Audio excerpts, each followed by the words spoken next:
Green hydrogen economy. Burning hydrogen emits only water vapor, very environmentally friendly. Hydrogen can be made by electrolysis of water using wind and solar, green hydrogen. And so we have all these projects going on around the world. Today, hydrogen doesn't exist in nature, but it's not very expensive.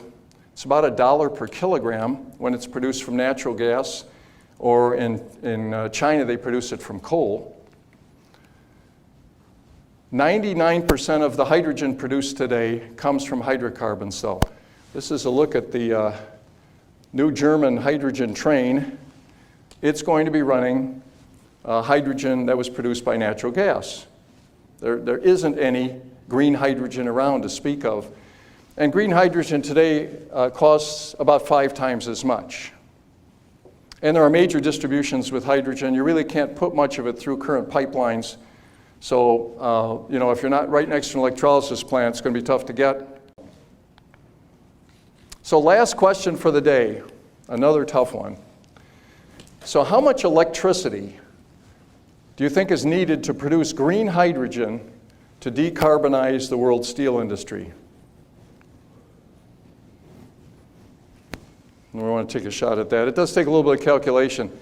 Hydrogen Europe has said that for a single 4 million DRI plant, which is about a typical size in Europe, you need 1.2 to 1.3 gigawatts of electrolyzers, and you need to drive that, since solar is, if you do it with solar, you need to drive that with up to 5 gigawatts of solar.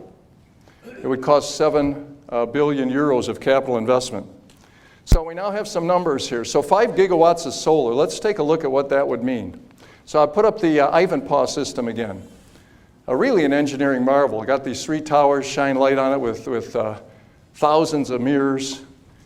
But this thing only puts out about 370, I think it is. I'm sorry, yeah, right. The nameplate is 370 megawatts. It covers 5.5 square miles. You would need 13 of these to power one 4 million ton steel plant, 13, and it would cover an area of 70 square miles. So we can scale this up for the world now. You need about 5,000 terawatt hours of electricity, 1.5 times total non-hydro renewable electricity today. To convert your industry to DRI, run on hydrogen produced by renewables. 1.5 times total renewable electricity today. And by the way, the chemical industry is even bigger, because the chemical industry uses hydrogen as a feedstock. So again, these are not my figures.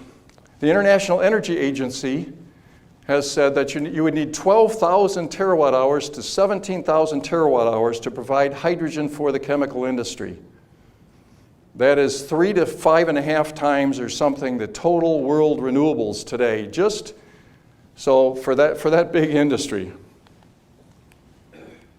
So the big problem that this is all going to face is there just aren't going to be enough renewables for hydrogen, folks. Not at the scales we're talking about. Europe gets 37% of its electricity from hydrocarbons, most from renewables, but they're short of electricity right now. They don't know if they're going to be able to keep the power on this winter. US 61% from hydrocarbons, China 66%, India 78% from hydrocarbons, Japan 65%. Now, could nuclear power be the answer? It could be the answer. But again, the scale is very, very big. This is a look at the history of nuclear power a little bit. The blue bars show the number of nuclear plants operating in the world since about 1956 or so. Peaked about 450, now it's down to 437. But it really hasn't been growing, and the share of electricity from nuclear has been declining. It peaked at about 17% in the 1990s, now it's just under 10% globally. By the way, that's almost exactly the same as the amount of electricity from wind and solar, that total right there. So we could ask the same question for nuclear. So if we wanted nuclear plants to produce hydrogen to decarbonize the steel industry, we need about 600 incremental nuclear plants.